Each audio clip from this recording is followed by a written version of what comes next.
Flatulence is free. Don't end up like Mary Lee. You ever hole in a fart? Sometimes you know, based on what you eat, how it gonna smell. But the Jesus sound Christ, gonna do that. David, stop. Stop. You know the trick for release a silent one? No. Just lift up one of your cheek them. David. Right.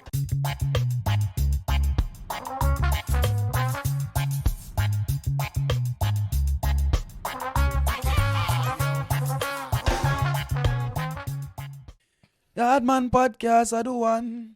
Yaadman Podcast, I do one. Yaadman Podcast, I do one. Yaadman Podcast, I do one. The Yaadman Podcast. Tell about the Yaadman Podcast. The Yaadman Podcast. Tell about the Yaadman Podcast. Subscribe now. But we are here. We are here. We're back again, Davin and Tonniel with the Yaadman Podcast. Yes. Another episode. Last episode we're recording in Black History Month, but this one will be coming out in March. End of the month, in the Black History, we had a few good episodes. Now we're in the end of the first quarter of the year, still trying to achieve those New Year's goals, reading those books, hitting the gym. I keep forgetting to carry the books. Why don't you remind me? No. I remind you, you just don't remember. You need to remind me on Saturday. Before I come here on Saturday. All right, bring the books. But I've been reading basically a book about productivity and how to be more productive and how to manage my time more efficiently. So that's the Why not? That's the one I'm at now. Knowledge is power. Exactly. And that book it's been enlightening, you know. I think I got this book from my boss for my birthday. Just one of those productivity book to increase your performance and stuff like that.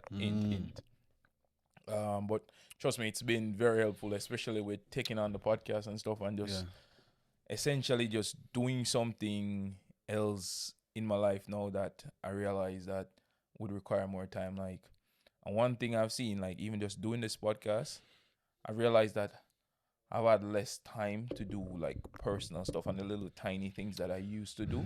Have you realized that as well? Like certain things that I would make time for, I just can't remember it. Like, for even like normally I would have time to like do certain things for friends or, you know, invite a friend for a coffee or something like that. No, I don't feel like I have that luxury of time, but at the same time, I feel like I'm not unhappy that I'm not doing it, but I noticed that there is a difference. You notice the gap. You notice, you're changing routine, for example. Mm-hmm. Things that you used to do, as you say, you don't have much time for them again. Yeah. I've noticed the difference. For example, I used to drink my tea, watch a video with like a reasoning. As I said, I love listening to conversations that are meaningful conversations that can change the world or spark a change. I haven't been listening. I honestly haven't been listening to any. Only a few. Like, I can count on two hands since the start of the year. Yeah. Yeah, me da pena. I feel a pity for that, honestly. You know, I'm actually the opposite. Like, because a lot of the times where I'm working and now I'm watching a lot more podcasts to see how to improve and how we can get better and what are some of the things that we can ourselves include in our podcast. I've been listening a lot more, and I've been listening a lot more, even Jamaican podcasts, and learning a lot more in terms of, my culture. Because if I'm going to be sharing aspects of my culture, You need to know them very well so you can explain them to somebody who doesn't, for example, speak your language. Exactly, and see where the roots are. And one interesting thing that I kind of discovered this week, and it was so enlightening for me. I was listening, what's his name? I don't know. The guy that lives with Muta Baruka. The one that the Ras man, him live with Muta, gray year, all them thing there. I was watching I Never Knew TV. You mean Prof I? I think that's him. The most ancient Rasta. Yes. You can think about that man. I was watching one Big of up his Prof I. watching one of his interview on I Never Knew TV. You can check them out. Yeah, man. Beautiful page when it comes to history and culture and black culture, man. I Never Knew TV. Yeah, man. For real. I always listen to them. I was listening to him and like I don't know why. Like when I listen to old Rasta man or any old people, I feel like I take on to the knowledge that they're sharing a lot better. Because I think we associate wisdom with age. Yeah. So we're more likely to listen to advice from an older person giving it to us than listening to somebody young. I don't know why, but that's how they set us that way. Yeah. But yeah. He made an interesting revelation. This thing was an hour and a half, and one thing I took from it was that we as a people, we have developed shame. We weren't born with shame, but we developed shame. Like, for instance, Shame tree. exactly. We were born naked in this world without a shame in the world until we've developed shame. The older we get, till we start wearing clothes, worrying about our outward appearance to the world, and this is all due to shame. Because this week, like, I was like, oh, I need to get my hair cut, I need to do certain things, and I need to look. But then I looked in the mirror after I listened to this guy, and I looked at myself. I was scruffy, the pitch patch of the beard and the stuff before the shave is there. I looked at myself, and I'm like, why you need to shave, or why you need to, cut your hair? Who are you doing that for? Because I've adopted this shame where it says that I need to feel better about myself by the way that I present myself to the world. I am so happy that you listened to that reasoning, and now you can understand another aspect of Rastafari. No. As much as it's because your outward appearance to Rasta, okay, it's what you get. I give you this. Okay, I grow my hair. I don't cut my hair, for example. I give you this. For me, it's nothing important. What's more important is what I have inside. I don't have any evil inside. I don't have any, nothing bad inside me. I try not to. It's not because if you put more importance on your outward looks, there are so many looks that you can have. There are so many looks that people look down on, for example. Even when we were kids, they used to like tease us based on, for example, in Jamaica, like your hairline. And people still get teased by Listen, the hair, okay. the I was one of those kids that didn't have a hairline until I got to high school. I knew what that felt like. Because my dad used to trim me. Exactly. My father used to have his shear. He used to, oh God. He used to have him cape, him put it around me. It all comes down and him cut me hair. It all comes down to childhood, because that charm, and now you don't want to cut your hair at all. The childhood, you see, no, link it back to it. Nah, childhood charm. I wouldn't say that. I would say that I've overcome people having an opinion on my outward appearance. All right. Okay, you can have your opinion. It's fine. But at the end of the day, I try not to let it affect how I feel about myself. Yeah. Because if you see my outward appearance and then you talk to me, it's kind of like two different things. True. And even though, back to the locks, even though, for example, people might tell me, hey, I like your locks, whatever. Okay, I accept the compliment, I feel good. And I don't let it like swell my head. True. At the end of the day, that's the most important part. But honestly, I'm honestly happy for you, my friend, that you listen to this interview and you can understand a small part, a Rastafari, but then a bigger part, because it gets bigger. No, the thing is, I don't really, when I listen to these guys, I don't take away the religious connotation. No, that's why I said. Take away the knowledge from it. That's why I'm saying, as I say, it's a small part, but then you can apply it to anybody in life. Yeah. You can apply that small part that you learn to anything or anybody in life. True. No, because it turns out, like, I was talking to a friend, and she was saying that, she had like a zit. A zit, yeah. And she felt so insecure about it. And I was like, why are you feeling insecure about something that's so natural? It's a reaction from your body. Yeah, it's a natural reaction. It happens. But I think we get so caught up in wondering, what will people think? How will they standards see us? of beauty? You should have a clear face, a spotless face. Yeah, that's not natural. Like, it's not. And then we spend so much money trying to get it. Spend money and time, wasted tears, wasted years trying to fit into a certain look. Yeah. And also, I'm not saying that like I've like immediately given up on how I present myself to the world. No, I know that. Because for myself, I still want to. I think I would love to say that I can just walk barefoot or just go outside and anything I want and just do it. But I know deep down, like I wouldn't feel happy, and that is lingering there. But I feel if I ever got to that state, I'll be closer to some form of self-actualization or something like that. Where Well, I you don't know need that. I don't need to buy a new pair of sneakers. I don't need to buy a new sweater, a new jacket, or a new outfit every time I go outside or something like that. Yeah. And that would save me a lot of money and time. My brother, as well. trust me. But yeah.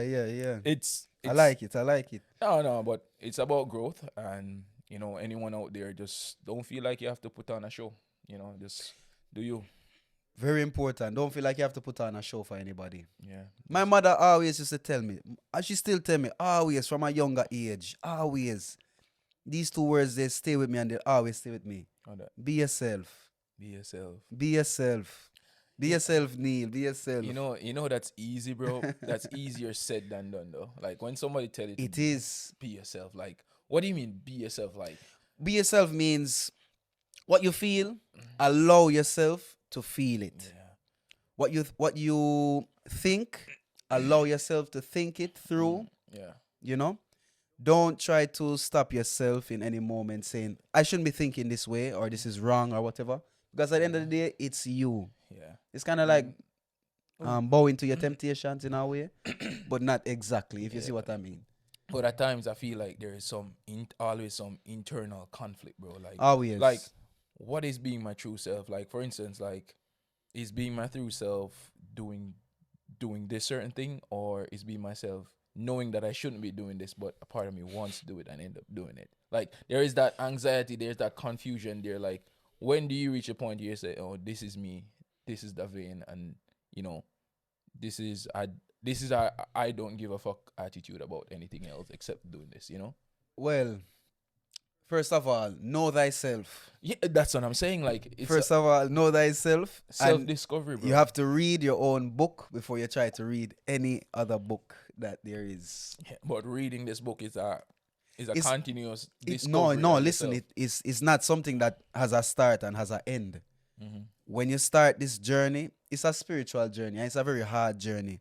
Because some things about yourself, you might not necessarily want to accept it or want to learn that side of you. But when you do, it will be a benefit to you. Yeah. I genuinely know that I'm not a perfect person in that regard, but I keep growing. Yeah, man. Continue developing. And just know that everything that you do, which helps you to get closer to yourself, will heighten your vibration, your frequency. I wouldn't put it in those terms, but I know what you're saying. No, yeah, man. I know what you're saying. Yeah, man. You explain it your way. I explain it how I know, how I understand. And I will try to do that. But yeah, I'm holding myself more accountable to keep advancing, keep developing. Just like society continuously develops and changes and evolves with the time, new inventions, new technology and stuff. Just like. Which kind of brings us to the topic of the day. I also want to talk about some technology. I know for technology. You, this is not the most fun aspect. It's not. But I think we need to not ignore the fact that society is always changing and ever evolving. Like, technology will always become more and more integral. I think. And more inhumane. I wouldn't always say inhumane, but there's always that possibility. Whenever there's technology, there's always one guy looking to exploit it in not the best way. And to make a profit. There's always a few guys. There's a team of them who knows how to do this. That also, the moral dilemma of this week. Tonniel. This one is the first moral dilemma where you don't have to choose between a family member or anyone dying. All right. So the moral dilemma of this week is, yeah, let's say in the near future, you have discovered something. Because you're a biochemist, all that sciencey stuff, even though you're not all for the technology, you're one of them. You're one of the scientists. Yeah. Let's say in the future, like, you develop some form of robot technology where if you were to replace the working population, it would make you incredibly rich. Yeah. However, you'd be putting a lot of people out of work. So, for instance, let's say you develop robots, you'll be putting mechanics and all those people out And of cashiers. work. Anyone that doesn't have a job that can be automated will be out of a job, but you will get filthy rich. Yeah. And you'll make production more efficient globally. Would you be able to put that technology out there, or would you sleep on it? Well, having this technology, I have the power. You have the power. You Right here in control my the hands. patent. You control the invention. Yeah. And you see that one hand, I put this technology out there to make life easier for the world by eliminating mundane tasks. Mhm. But on the other hand, you'll be putting a lot of people out of work. My brother, I definitely would take this piece of technology and I would close my hand. I would not release it. You wouldn't release the technology? I would not release it. I would release. Is it only all right? So technology doesn't. Technology is not one thing. There's no levels to it. It's just a straight black and white. Release Black or and not white. release. All right. Release or I not was about release. to get deep into it. All right. Release or not release. I'm not releasing it. So you're gonna stifle the technology on the road. Stifle the technology. Do you think that's possible though? Like when you look at the broader scope of things. Yeah. Do you think someone would have invented the telephone if what's his name, Alexander Graham Bell didn't? Yeah, maybe in a different way, in a different form. But eventually someone would have done it, right? Eventually somebody would have done it, because as much as we like to think that our ideas are ours, our ideas are connected. Yeah. So You if know? you don't do it, Why- what's stopping another man from making these robots? And then you don't make the robots, So- everything changed, and now you're poor without Well- robots. Poor and happy without the robots. Yeah, but they will still be there, and then you won't have any control over it, and you don't know. No, what these people because use it for. so let's get out of the black and white now, because you're coming out of the black and white, right? All right. Let's go into the gray. So having this technology means that I have knowledge of this technology, and being a scientist, you can't have something without having a cure for it, or a self-destruct button. So there's always like a back door just in case if things were to go bad and you can't control it, you pull the plug. When's the last time you watch a sci-fi movie? They always have that, and it never works. It always fails in the end, bro. It fails sometimes, but still having that knowledge, you can actually spread that knowledge in terms of like making people aware of the downfalls of this technology, because I've seen it, I've done it, so I know about it. So I couldn't do anything else but be an advocate against this type of technology, for example. How do you feel about AI, and the adaptation of it, like ChatGPT, all those? I'm automations? afraid of ChatGPT. I'm scared of this thing. Why? Remember what you showed me the other day? Yeah. Jalo, I couldn't believe. I really couldn't believe. And that's just a tiny That's just part. ChatGPT. But the thing is now with AI, I think they have decensored us with AI throughout the years, little by little. The first time I came across AI. Well, in a simple way. When autocorrect is a form of AI. That was the first time I encountered autocorrect. Because, coming from where we're coming from, the peanut phones or the Nokias, you have to type the words. The button phones. For example, if you want J, if you want a L, you have to press the 6 like 4 times, for example.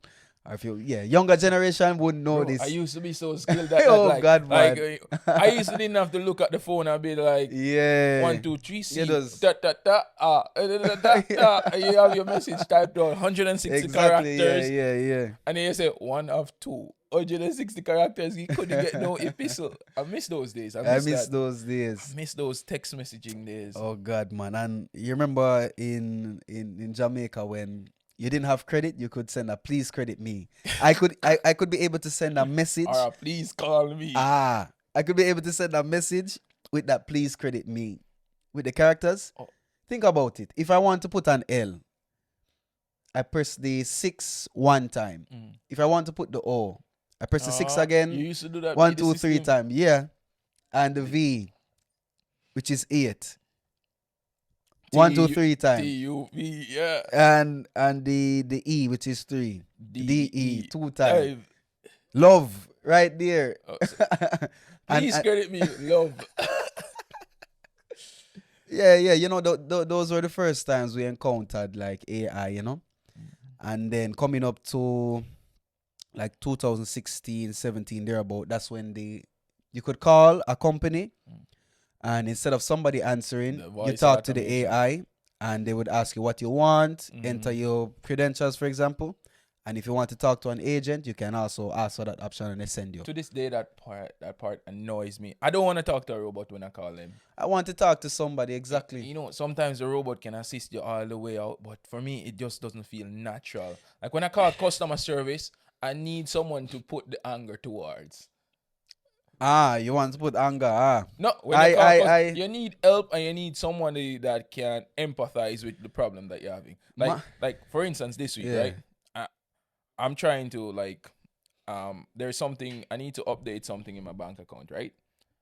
And I went to the bank, and I went to the bank in person, and guess what they said? They said, oh, call this number to do it, because we don't do it in person anymore. Yeah, man. Like, imagine me going to the bank I open the account, and they're like, oh, call them instead, they will assist you. And I'm like, I'm right here, why don't you assist me? My brother, I'm right here, help me. And then, why not? And then I call automation. For me to get to speak to a human being, I had to go through like 5 layers. And you're on the phone for maybe like 10 minutes. Just trying to get to speak to a human being. Instead of pushing one button and it sends you to an agent. I don't like it. Me not like it. But you know one thing that surprised me, Davian? What? You don't like this AI talking to them, but you're the one who has your credit card, for example, on your phone, and you do this. Bing! That's not AI though. That's just... It's a part of AI actually, yeah. I would never let AI control my bank the non-digital account. Currency. I will never let them control my money. No, they won't control your money. Not yet. It's coming, but not yet. No. When cash goes liquid, when all cash goes liquid, you have no control over your money, David. I don't think the currency will ever go fully digital, because I believe it will. Even though the world has kind of moved away from that gold standard, and cryptocurrency and all that stuff is getting out there, I still feel there is going to be value in having, cold hard cash. Like for me, I prefer cash. I like feeling the money in my hand. No, I don't believe you. Why? Davian, the last time I've seen you spend money, cash, in the last year, I can't count it on my hand. You always take out your phone. Yeah. I hate seeing it, honestly. I hate seeing it. You know why I do that? Because it's the society we live in. You see now. No, look. Okay, pre this, right? If I go outside and I buy something in the grocery store, the person doesn't stretch out their hand to take cash from me, They move the machine up, or they point to the machine. They don't even ask me cash or card anymore. They just like, oh, the machine is there. So they expect you to be using the phone primarily. Because I think they get what you call this? They get instructions to kind of like push people to use more liquid cash, honestly. But me, I will go in my bag. They will have to wait a minute for me to take my coins out, and me done. When I count, 1 centimo, 10 centimo, €1. They will wait and they will take my money, or I have my money in my phone. Also, that aspect of it is very inconvenient as well. Inconvenient, but guess what? If you want me to spend with you, you have to wait for me. It's so inconvenient. Like, when I go up, like especially in a busy time, and you go up there and you want one thing and you have €50 or €100 and you pay from it. Yeah. Then they have to shuffle for the change. Whereas you tap your card and you're out of there. Yeah, man. No, man. There are only two things I pay. What do I pay for with cash? I pay when I go to the fruit market. I have to pay them in cash because they prefer cash. But even those small fruit vendors, they will take out the little machine and be like, oh, you can pay me by card. But guess what now, Davian? with my thing with this technology right now, we're going to get into this later, all of this later. My thing with technology, it changes the pace of the world. Everything that used to go at a slow pace, everything is going rapid. Yeah, but You know? all right, like I know what you're saying, like the pace Yeah. changes, but can we avoid that? We can. Like in our parents' days, the pace was they would send a love letter, and it takes them what, probably like a week or 2 weeks. And that love to letter mean the whole world than But than, now- to, than to just get up and send a text I love you or send a voice note I love you. That letter, Yeah. they keep that letter, they sleep with that letter, they kiss this letter. Wow, I got this from my lover. When It took a week to come from when England. last you send a love letter? That's the thing. I send love letters every day. Every day. Yes, to the same person. Love. You mean love messages? There's a Love big, messages. There's a big difference there. Yes. There's a big difference there. But all I'm trying to say is that we are always gonna keep evolving as human beings. So why fight the inevitable? Why fight the fact like a lot of things will be automated? You know, like for my job personally, whenever something gets automated, I get more time. Let me explain something to you. So it's not that I'm fighting what is automated, but my thing is, I want you to give me a choice. I can choose for things to go fast. I can choose for things to be manual. And if sometimes I don't want them to go like a bit slower and I want to go faster, I will go the automated way. But give me the choice. But where the world is going these days is trying to eliminate that choice, eliminate that slow pace. It's trying to eliminate all of that. An example. This is more than technology too. Because look at fast food. Fast food chains are knocking local restaurants out of town. Not for me. I don't care for fast food personally. But this younger generation that's coming up, I really don't see it here in Spain. I don't see it in Spain, honestly. Fast food culture? The thing is, these people, as much as they eat fast food, Spanish people, they love el bar. The traditional. Yeah, they love going to the bar to eat, to have breakfast, to have lunch. You seldomly see them go say, I'm going to eat at Burger King, I'm going to eat at McDonald's. That's more for the kids. You know one thing I love about Spain as well that I don't see, and I love it. I don't see people walking and eating on the street, and I don't see people sitting in their cars and eating. If you go to other places, like for instance in America, you don't like that?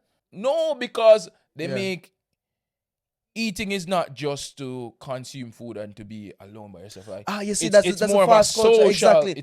It's a wholesome environment. We're eating, we're laughing, enjoying. We're not watching the clock. We'll be there desayunando from 8 o'clock until 12 o'clock in the day, and then we get up and we go home. You know, like when I buy a coffee, Parevar, and I'm on the street walking with the coffee, and I'm like, oh. Yeah, I mean, I'm on the go. Let me have a coffee on the go. Never say that with a Spanish person. No. Rare. Them sit down, them take them time, and them enjoy the coffee. I love that. Me love it. That's why Burger King, McDonald's, KFC, they will never come and push these Spanish restaurants or bars out of town. I actually love that. I'm all for that, honestly. Same, bro. Like the entire atmosphere, the feel of sitting in one of these bars, even if it has like one or two stool, they only have two things on the menu, just a bocadillo. Oh God, man, it's an environment, it's an inducive environment where make you feel good. Yeah, you feel as in like you actually feel like you're in Spain when you enter a bar and you see the bartender who's somebody like usually in their 40s going up like a father or a mother. Yeah. And you see the clients there, older people or sometimes younger people. You know what I say? It's just a really good environment. I love it. I miss. That's one thing I miss about Jamaica as well. Like the relationship that you have to these places that you go to. Like here, a cafe is owned by Juan Pablo, and his father owned that cafe, and now he owns that cafe, and it keeps going and going. Man, family tradition. And he knows everyone that comes there. Hey. He knows By exactly name. what they will order. He knows when they will get there. One day they don't show up. He knows what's going on. You're feeling sick. That little community spirit there in this little small local. It's good. And you feel like you're going to get that from a fast food chain? No. You know why? Because if Pablo is there working a shift. Yeah. He's from 8 to 2. And they don't care about him. No. And then Maria comes later. Right? Mm-hmm. And then Carmen might close. Mm-hmm. And the next day, it might not be Pablo in the morning. You It don't might know. not be Maria. Yeah. You know? They change and it kind of takes away from the human interaction. For real. Like for me, like right now, I have this little routine. Yeah. With a little cafeteria around there, owned by this mother and daughter. They're always in there. So when I'm going to the gym, I don't take pre-workout. I like having a coffee before my workout. And they will see me walk in and they know I'm coming. They say, un cafecito? Para llevar. Because I'm the only one that takes a coffee to go while I'm on my way to the gym. Beautiful. And I can make coffee at home. Yeah, but you know, it does the hit the same. Exactly. You see the interaction, Yeah. man. It's lovely, man. Lovely, Yeah. lovely. When energies collide, it's a lovely thing, man. Yeah. Trust me. All right. So that interaction, do you think that if we're moving towards more technology, if we eliminate that, would the interaction be different? Like for instance, like when we have children, their entire understanding of how people interact will be a lot different. Do you think that they would suffer from that, or they will just adapt to like this more digital? Let's go into the topic of dating and technology. Yeah, it's a relationship. Let's talk about dating and technology. When I was younger, as a young man, you had to be frivolous. You had to have, you know, the gift of confidence, the gift of speaking when you're about to approach a young lady or to approach anybody. You know, these days, and then I saw that where it went from, you know, anybody like trying to talk to anybody on the street, and now it's like I have to know you that knows somebody. If I talk to you, I have to know somebody that you know. There has to be some mutual friend, or if not, it won't work. And then dating apps start to come in. Tinder, what's the name of them? Badoo, Inge. Inge is a new one. No, that's You know them. I These don't dating use apps. them, bro. I don't use No, dating I apps. know. I don't know. First, I don't use dating apps. Okay. Not that there's anything wrong with dating apps. There's everything wrong with them. I will say this right here it's- on the Yaadman Podcast. There is everything wrong with these dating apps. If you use a dating app and you find what you want, go for it and use it. And Tinder and Inge and Bumble, if you want to sponsor. Bumble. What is a Bumblebee? Bumble. Yeah, Bumble is the one where the girl has to message you first. Yeah, man. So the tables kind of So they put you in a glass case. Yeah. And show. Yeah. I like this one. You don't get to. You see this? It's taking the humanity outside. But as I was saying with the dating apps, these dating apps, they create this environment of, I don't like this one. Next one. Choices. Next one. Choices. Next one. I'm not saying people should not have choices, but then when you look at many. when you look at as a person, as a choice to date, you kind of take a little bit away from their humanity. You don't see them as a person. You see this person as a choice.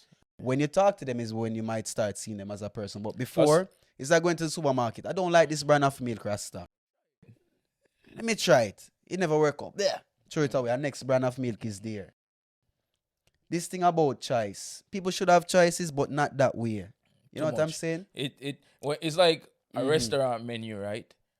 When you see a menu with 100 things on it, it's harder for you to decide what you want. But if you see if you see 5 things on the menu, you pick something and you're happy. But 100 things on the menu, if you pick something, you'll be like, this is good, but I wonder if this might taste better. Yeah, would this have been better? Yeah. So there's like too many choices. But, you know, I do know people that have found love via dating apps. And, you know, there is kudos love. to them. Love is always there. People will Love find is it. always People will there. be on it for the right reasons with any technology, and people will use it for the right things. But personally, I like doing things the old-fashioned way. Old-fashioned, man. You go outside and you talk to people. Yes. You run joke, man. Yes, little banter, little line, you know. Just say, meet somebody in person, feel their energy there. Exactly, because it also, this barrier of the telephone, it also takes away from feeling the person's energy. Yeah. I might be misinterpreting what this person is saying when they send this text message or send this emoji. Yeah. There's too much like barriers, man. And it's not like these dating app companies want you to find love. No, it's all about money, Rasta. It was never about love. It's all about money. They want more usage and usability. So if they can program the app in a way to ensure that you don't find love, you just constantly find hookups or find some form of validation, they will continue to do it. Because there was a study that came out. I don't know if it is actually factual, but there is this theory out there that quote it. Yeah. No, I can't quote something. I can't say for sure. But there is this theory out there where it's saying that the dating apps, for men, if you don't rank in the top 2%, you won't be matched up with women.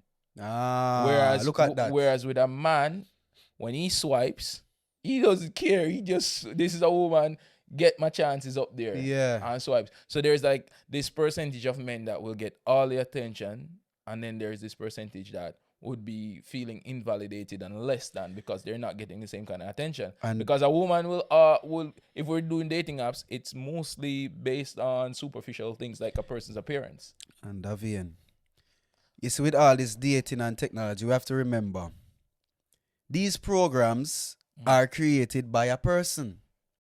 And when a person creates a program, they put all their prejudice, they put all their beliefs, they put themselves into it. True. Without even knowing. Without even knowing. That's why, for example, these days, for example, let me use the example of the dating app. It might be pushing a certain look. Mm-hmm. If you don't fit into this box, then you're not in the top 2%. Yeah. And that's very, very, very dangerous, and my they brother. want you to spend money in the app, so like they might just deliberately just hide your profile, so you'll pay for that premium. Look plan. At that. Oh, premium plan. See all the girls that liked you this week. Exactly. Why you didn't let them see the girls that like them if you want them to find love? Love was never the goal of these apps, and that is why I can tell you, I'm against these apps. People have found love. You know, as Rihanna said, she found love in a hopeless place. Rihanna has found love and happy for you. Yeah, in a hopeless place. She find her love in her music. It's possible. Business. It's possible. However, there's a lot of people who actually get hurt from these apps too. True. A lot. In countries, I've seen documentaries, man. Oh no. Not only the dating apps, the social media apps, like man. The whole way they have these technologies have basically created an entire generation that has become so addicted and dependent on it that it has caused, to the extent of people even committing suicide. Yeah. Like even recently, I've seen that in a documentary. Recently, with the Senate hearings in America with Zuckerberg and them, like the senators were just pressing them like, yeah, man, how do press you them feel? Blood clot. Why aren't you regulating this? But at the end of the day, like these businesses, a business's goal at the end of each day is the profit, not the people. Not the people. Capitalism. Capitalism. That was what I learned the first day in Principles of Business in high school. That's why. First day, what's the main goal of a business? Not to make the world a better place. No. Not to make a good or service. It is to make a profit. And you know, Davian. And that's I think we always overlook the definition of a religion. What is a religion? A way of life turned into a culture that believes in a certain entity. Right? Yeah. Wouldn't you say, I don't want to go off topic, but like, wouldn't you say that capitalism is a religion? Because with money being the God. Exactly. You believe in the system. Money being the God. In God we trust. In God we trust. Look at that. In God we trust. Listen, they use nursery rhymes and fairy tales and all of these things to carry us astray, my brother. Trust me. But think about it. Think about it.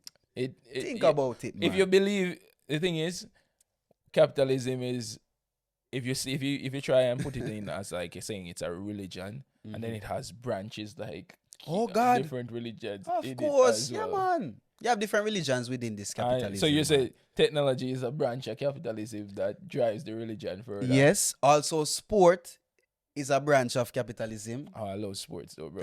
Look at that. You're part of two denominations, my friend. You don't like Hallelujah. sports. You don't like sports. You don't like sports. I do like sports. Weren't you an athlete? I was an athlete.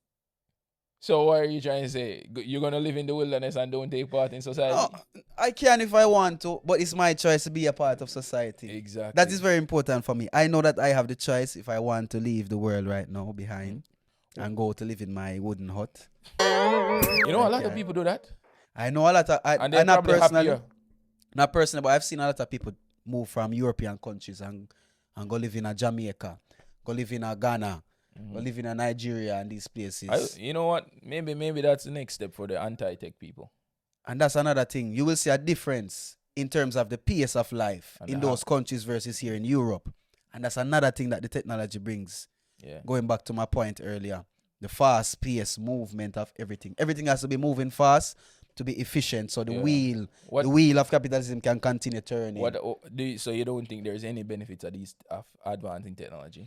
There are benefits, but the thing is now, as you say, business is about profit. Humans can come later. What people think or feel can come later. I will push my technology to get my profit back. Okay. That is called investment. That's another thing that I don't believe in, investment. You don't believe in investment? Because you invest every day. What do you mean? You're investing right now. Yeah. No. I mean, all right, let me explain properly then. I don't believe in multilateral companies, foreign companies investing in third world countries. Because an investment is, I will help you, but I want my money back. With profit. With profit. And usually these smaller countries, third world countries, they find it hard to pay back. And they have this clause in these contracts that say, all right, if you can't pay back, you have to give me something in your country. Your country has oil, give me a percentage. Your country has cobalt, you have to give me a percentage. So you don't believe in the FDI? Nor the international motherfuckers. International motherfuckers. No, I don't believe in them. All right. So what about, like, for instance, like one aspect of society that we always need to improve, and we've seen that technology has made this better for us, is like with the healthcare, right? Definitely. Like, we're living longer now because of technology. And I love that part. Do you feel like if AI was to come into place, do you think they would replace doctors? Of course, because AI now, if I have a cut, I've seen it in movies, and believe it or not, people might... Movies are premonition sometimes. At least you see it. Some movies are premonitions. Some people will rubbish me and say, what is this guy talking about? This will never be possible.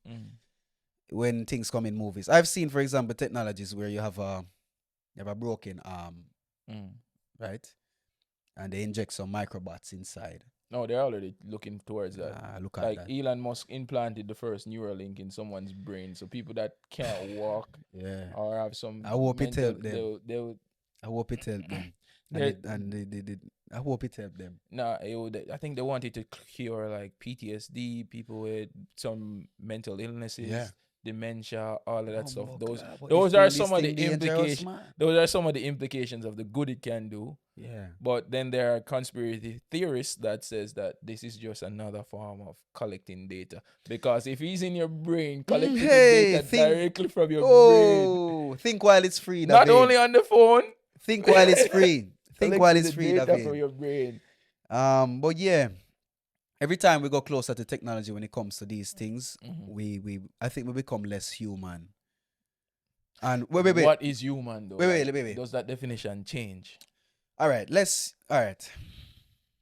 When I say less human, I mean that your spiritual frequency or vibration lowers.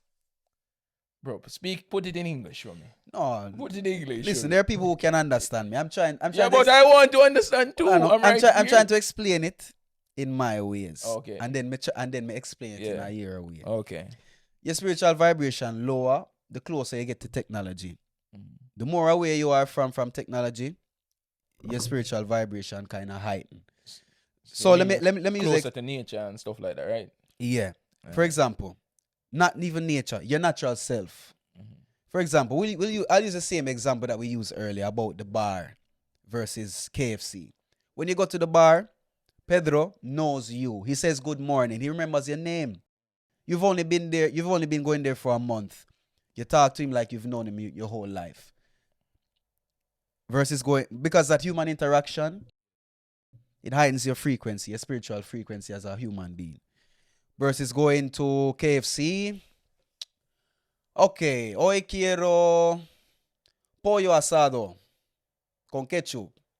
There's no pollo asado in KFC. I don't know. I haven't been there since I was a young boy. I really don't know. KFC in Spain sucks. KFC Spain. Give me a link. Like I need to talk to you about the spices that you use. Like KFC used to be one of my favorite things in the world, but KFC Spain. This message is for you. Please, I'm begging you. Do something. Do better. Do better, please. All right. Do better. Check this now. So yeah, you're going to KFC. Minimal human interaction. By the way, I've seen the machines. Look at that. The machines that you go to them and you type your order and you just collect. Talk to somebody.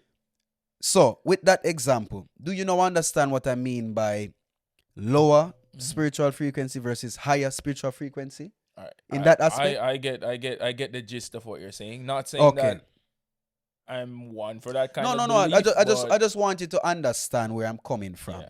And then I go to now the argument of the closer we get to technology, the less human we are. You remember life before social media? Because we have had the luxury of having life before social media. I do remember life. There was less. I think the world was probably happier.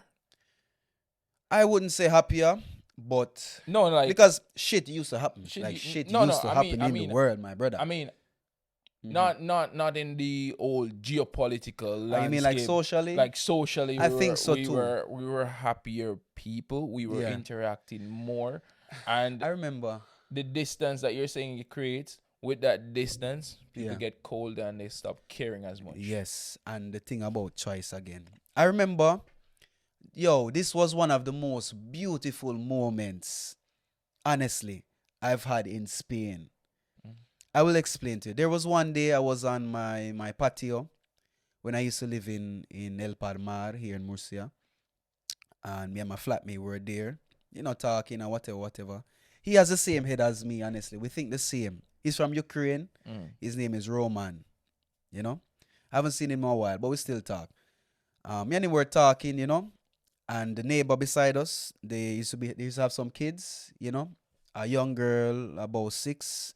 The boy was about like 9, 10 thereabout, And every evening, their friend would come from the other neighborhood and come play and whatever.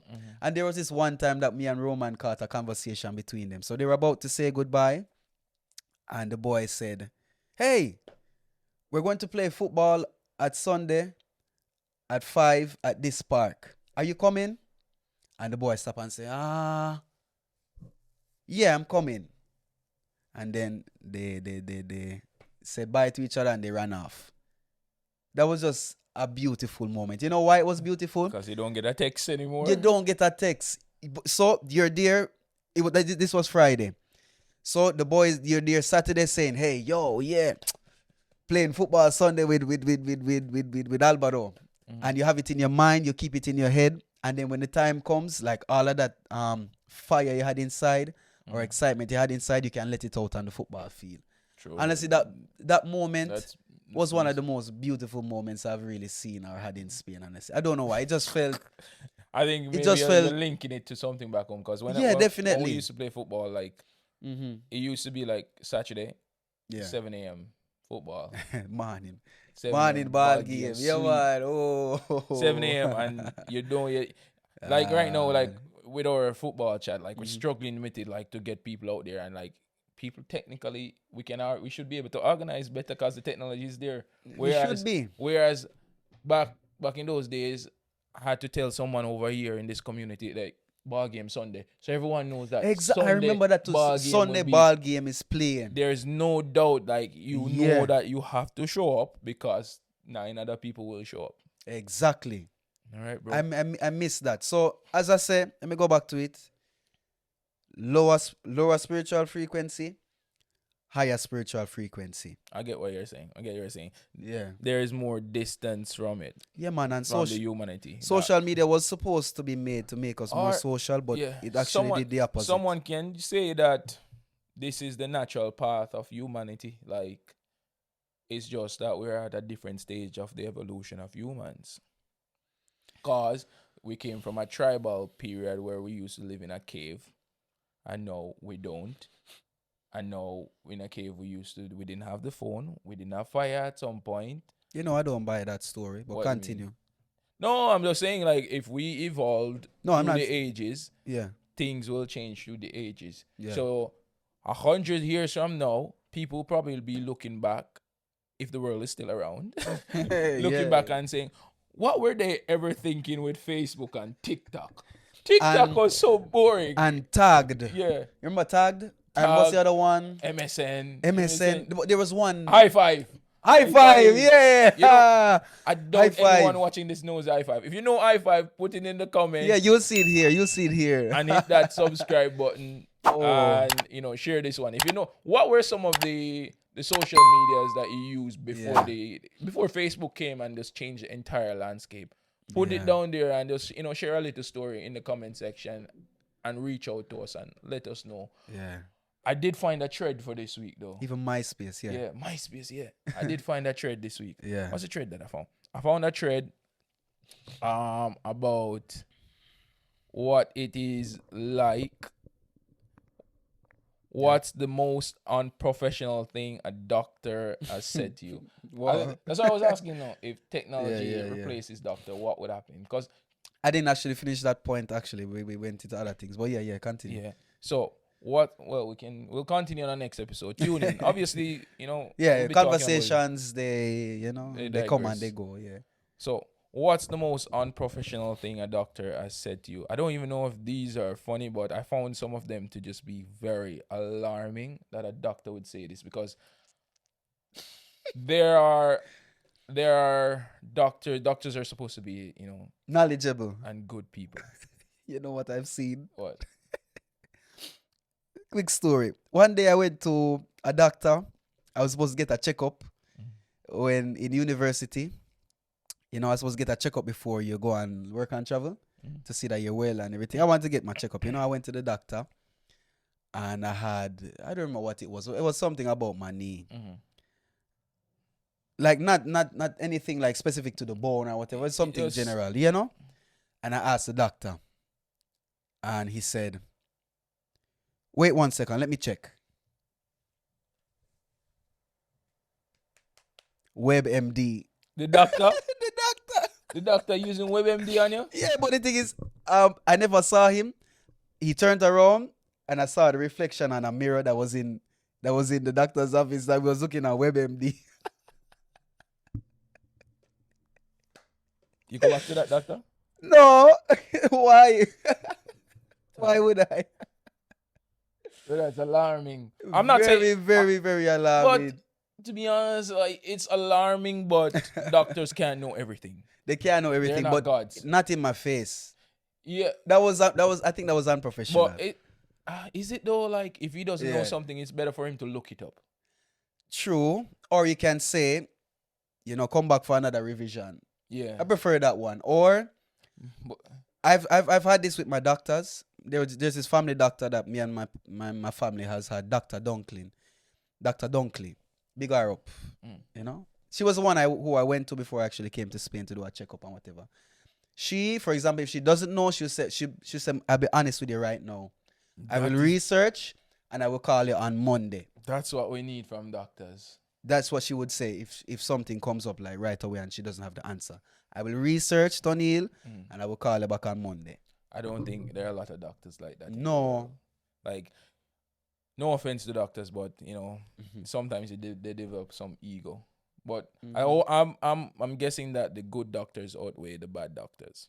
Yeah, I think so. I would believe so. Okay, so let me try and reel this off because we're timing. Yeah. What's the most unprofessional thing a doctor has said to you? I don't believe in gag reflexes. Bitch, you're a dentist. WTF to that? Why would a doctor say that to somebody? Clearly. No, that one.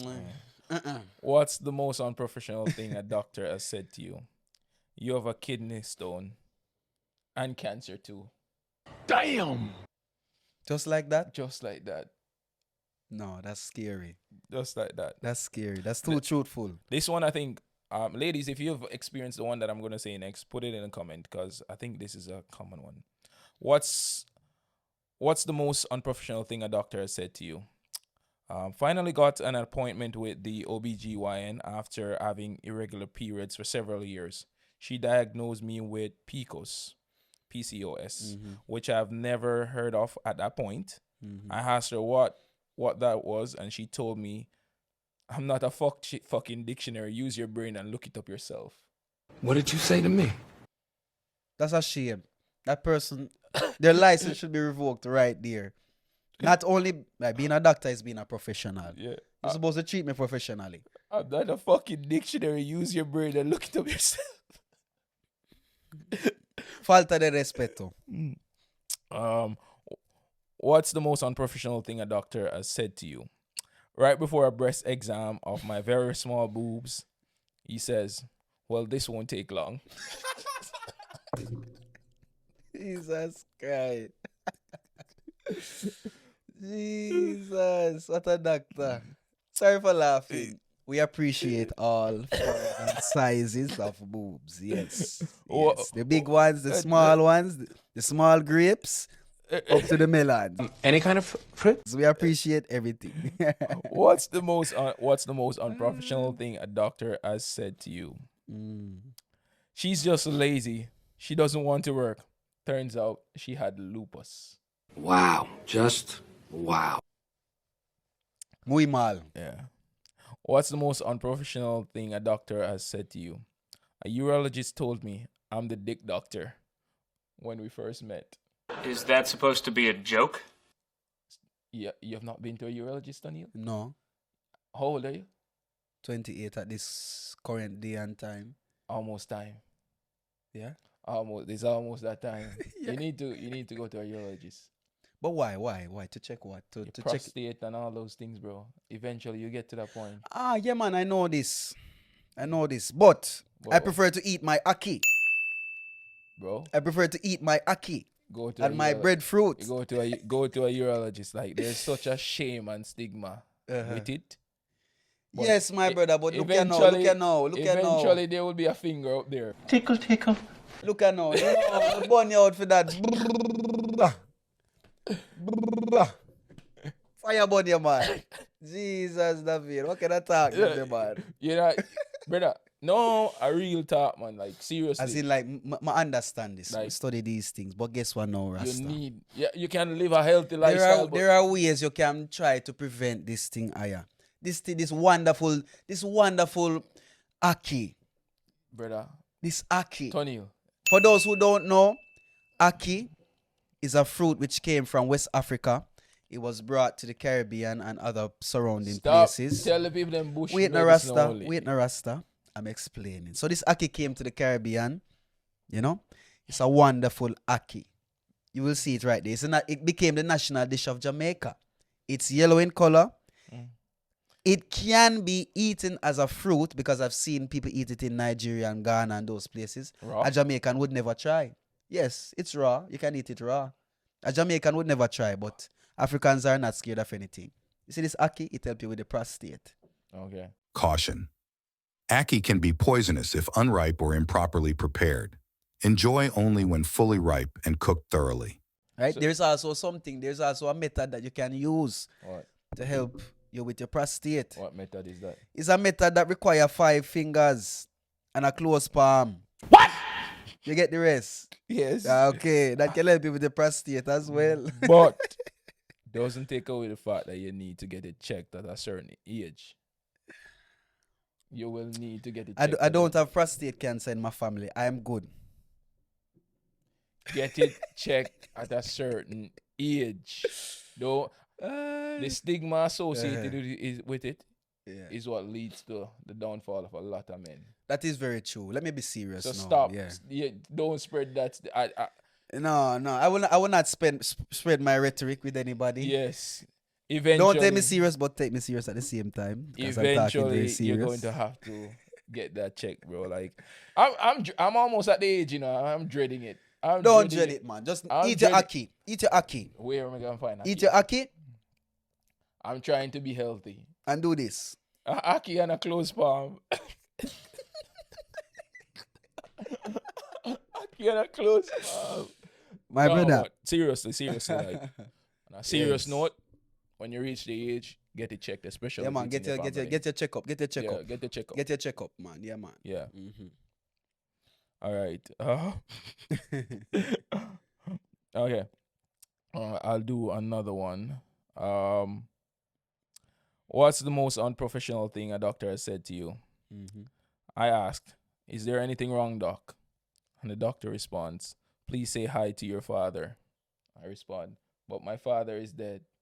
The doctor says, I know.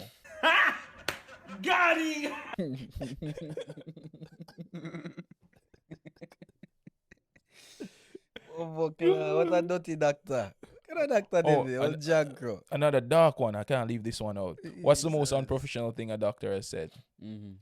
A GP said, it's a shame the Nazis didn't experiment more on children, while telling me there was little he could do for my sick daughter.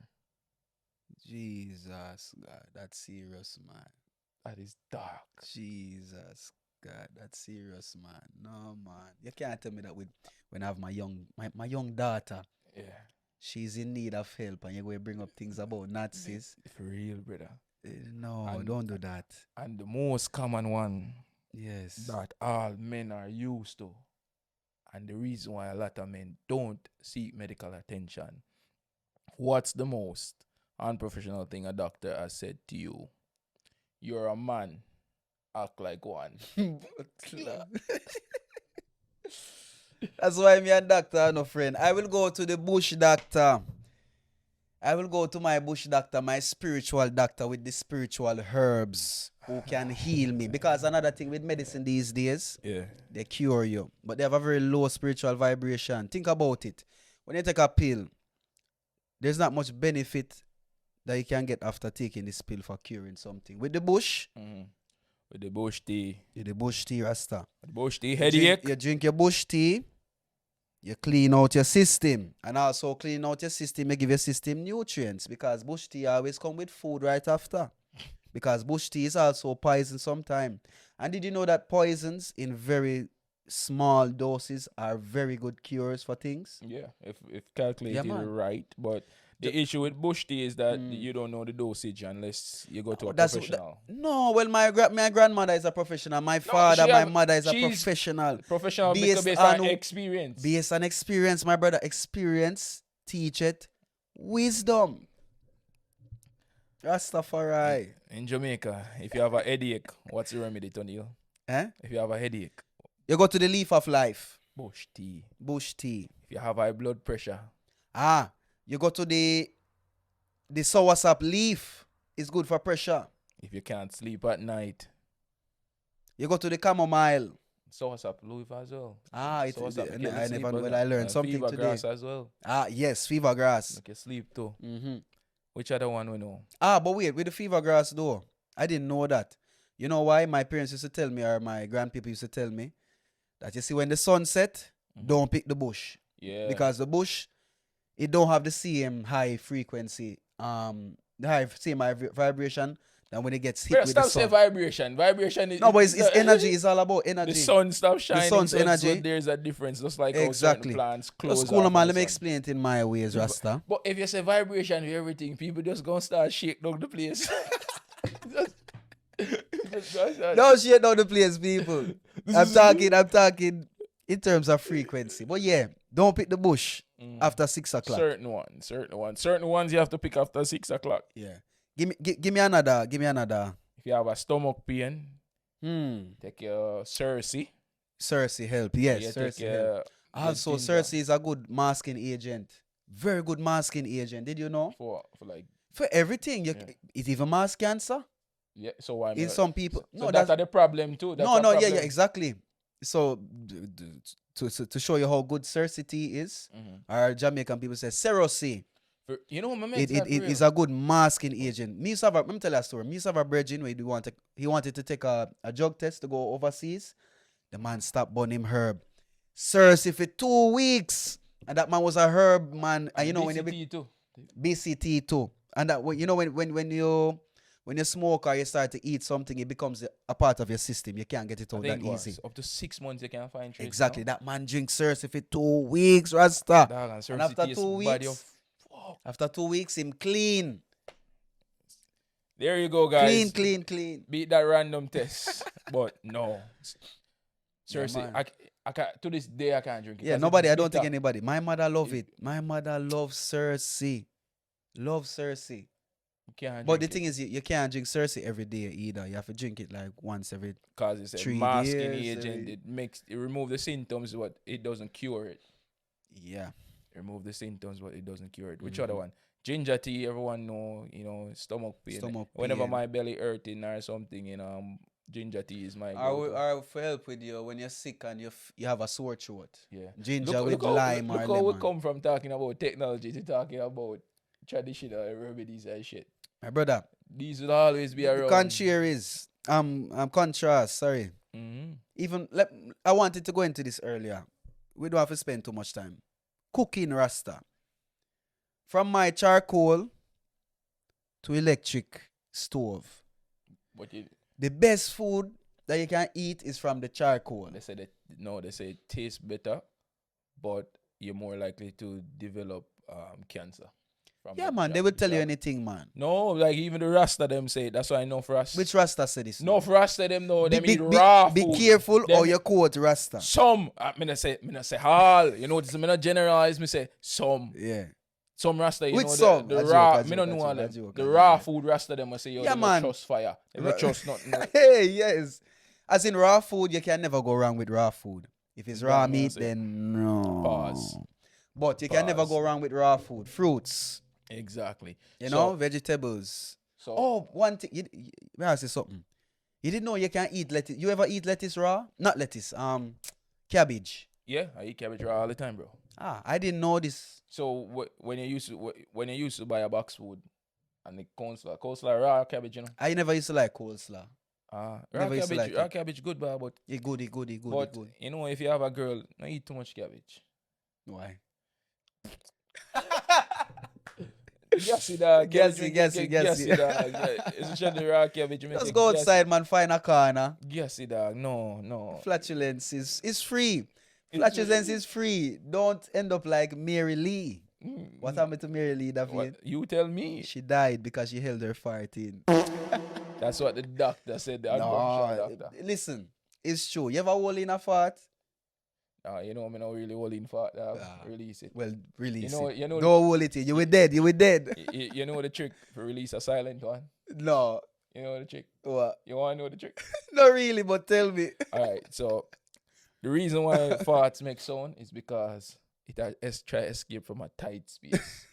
So like you go so, it's a tight space, right?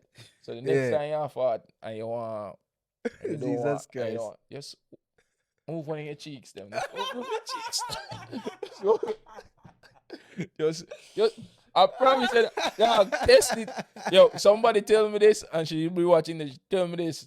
Just next time you just go so, and just lift up one of your cheek, them. Like, it doesn't go, it doesn't lift up one of your cheek. A serious thing, you know, brother. You really are telling me, said David. I promise, dog, next time you know, say, yo, all right. When you have a loud one, you know, say that one going to drop low like a bomb. You know when you're gonna drop a loud one. You know when you're gonna drop a loud one. And you try stifle it and you try squeeze it out, you know, and natural. But if you just go so and just warm up the cheek. Fire burn your man. It just goes so. No, David. Because look, it's a vacuum like. Sorry for the audio listeners with the sound. But you go so. David. I see. You dog. Fire burn your David. I'm sorry. You know what? Try it, and in the comments, if it works for you, let us know. We pause, Davian. We pause you till next year, Davian. Till next year, you get paused. Brother, you don't believe it. I don't want to believe it. You don't want to believe. I don't want to hear them together, Davian. So what? Unnatural bodily function. So why you try for mass it then? No, sometimes you don't want to wake up. You don't want to wake It's so up. like you want blow some trumpet or something. You don't want to wake up somebody dog when they eat enough cabbage and onion. Jesus Christ. You don't want to wake up. You don't want to wake up somebody dog. You know, Ay. you just make a little shift and just release it. Sometimes you know based on what you eat how it gonna smell, but the Jesus sound Christ. never did it. David, stop, David, stop, right here, stop, You know, stop. you know, say yo, this is gonna loud, but it not Jesus. gonna smell. So you know, why you go? David, stop, please. All right, you know what? Yeah. You can't say you didn't learn anything today. All right, 15 minutes of the game, and then we'll call it a day. We'll call it a day. Yeah. Stop. Call it a day. Ooh. 15 minutes of the game. The 5-second game. Yes, guys, it's the 5-second game. We ask a question and we Shit. have 5 seconds to answer this question. Yeah. If we don't answer the question in 5 seconds, there's a penalty usually. Penalty box. The penalty box. Close the penalty box. So I see some of them, man. Yeah, man. So welcome to the 5-second game, guys. Welcome. Timer. My timer. Okay. Yeah, y'all, let's do the timer. You want to go first this week or me go first? You go first. All right, pick a question and ask me, sir, and I'm ready to go.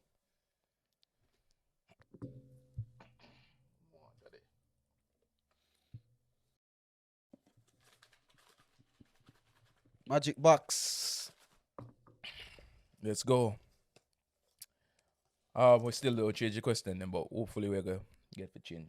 Jesus. First question. Remember the time. Remember Yeah, your man. Can you list 3 Jamaican dishes? ackee and sawfish, rundown, and stew peas. Excellent. You're a true Jamaican. Yeah. All right, sir. I want to hear your question. I want to vibrate. Oh, that's a 1-0. And me a lead, you know, dog. Daniel, put up the score right there so for me, to please. Hold on, let me Me do 1-11. You ready? breathe. Me, dog, I know Okay, you don't win yeah. one. I know you don't win 1 week. Yeah. I always talk shit just to give you a little more pressure. And it work every week. Uh-huh. Okay. Can you name 3 mountain ranges? The Andes, the Himalayas, the Atlas Mountains. I don't know. There's no fucking Atlas Mountain. Check the internet. Do a check. Yeah, man. There is no You could do a quick check, man. Yeah, man. Cut this part. That's No, we don't know. I don't believe there's a Atlas Mountains. Is that our mountain? All right, take your 3 points. All right, sir. Tonniel was right. Atlas Mountains in Africa. All right. 1-1.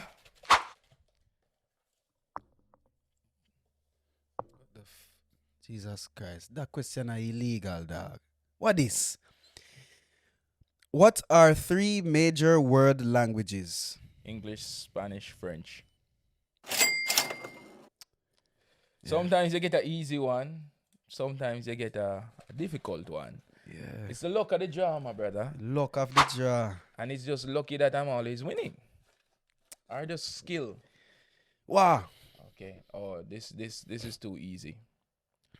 This is too easy. If you get this one wrong, give me a passport. You always say this. Give me a passport. If you get this one wrong, give me the time and I try to trick me the show. Give me 6 seconds. No, 5 seconds. If you get this one wrong, just give me a passport, please. Just please Alright. send over your passport. What are three based on Jamaican music? What are 3 Jamaican dances? Wedi, logo, lebe. They sound like 3 different sounds, right? Yeah. Wedi, logo. I give you them. I give you those and color and Yeah. them Monday. Right. That's 2-2 now. Yeah. All right, one more question each. Okay. Okay. Name 3 Jamaican beverages. Sock, cola, red stripe. Sock da vein. You don't know what? Don't tell me if you don't know sock. I know what is a sock, but is a sock a beverage? What is a lick? Oh, you drink sock or you chew it? All right. So based on these responses, Oh, brother, red stripe, sock is a drink. where's the red stripe sock and cola? Yeah, What the is cola cola? champagne. That's a Jamaican. No, I know that vein. Cola champagne at Jamaica. The big D&G.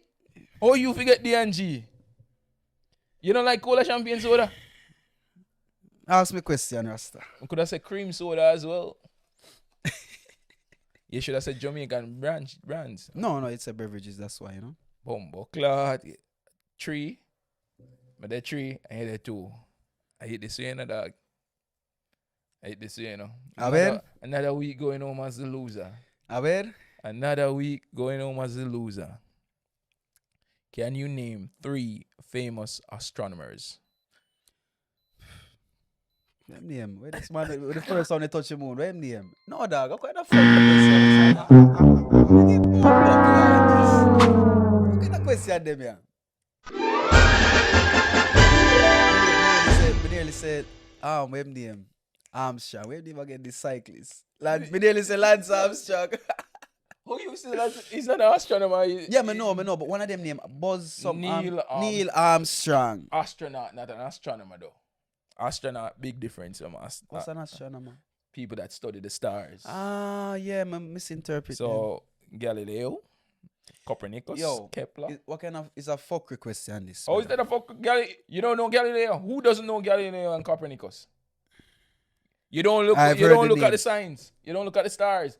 You don't look at how the stars deal with your spiritual vibrations, as you always say. Man. Let me tell you, there's a set of people that live in Mali. What them name again?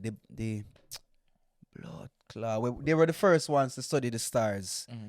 The first set of people to study the stars. They were the ones who actually organized this calendar that we have. Star charts. Yeah. What them name again? There's a people. We put it on the screen. The Dogon people. Dogon. The Dogon people of Mali. The Dogon people. Don't ramp with the Dogon people. Very intelligent people. Don't break the couch. Don't break it, please. Yeah, man, the Dogon people were the first people to study the stars. And they came up with the lunar calendar. For real? Yeah, man. Yeah, you better fact check that. And they could actually see, no, man, it's facts, man. But yeah, fact check it for yourself. Don't listen to me, always do your research.